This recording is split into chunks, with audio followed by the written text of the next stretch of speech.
Raim Tovim, I hope this message finds you well. We continue our study of addressing important halachic questions that arise on Purim.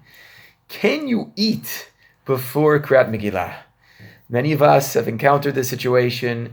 It's 6 o'clock at night. We haven't eaten all day. We've all fasted for Ta'anit Esther, and we're famished, and we just want to eat. And if we could only eat, we would listen to the Megillah with much better concentration and focus. Can you eat beforehand? What if you're attending the Megillah at 8 o'clock or 9, 10 o'clock at night because you're switching with your spouse? Or in the morning, you're hearing Megillah at 10, 11 in the morning. Can you eat before performing this mitzvah? The first Rishon to address this is Rabbi Yisrael Isserlein, author of the Trumat Hadeshin, a 15th century Ashkenazi posek.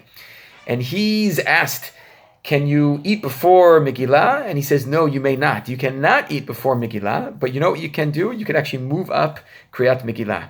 Read Megillah right after Plag HaMincha, when it's actually still daylight outside, but according to one Shita of Rabbeinu Tam, it's considered night.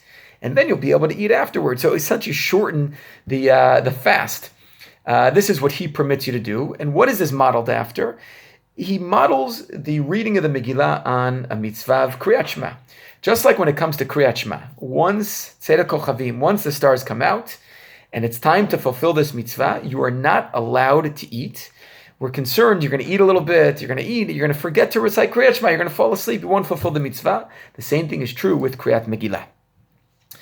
And this indeed is quoted in the Shulchan Aruch, that you can move at the time of the reading to after Plag Mincha, but you may not eat before the actual reading. The Rama quotes this explicitly in Siman Tafresh Tzadi Bet. He says, "Aval asur le'achol kodem sheishma kriyat Megillah afilu atanit kasher." Even if the tanit is very hard for you. However, the Magen Avraham takes a slightly different path, and he says as follows: first of all, it's not so clear that Megillah should be modeled after Kriyat Shema. Because Kriyat Shema is something that we do every single day, whereas when it comes to Kriyat Megillah, it's chaviv, it's beloved to us. Even if we eat, we will still remember to perform the mitzvah. That's number one. Number two, he says, even if eating is prohibited, te'imah, tasting, snacking, is permitted.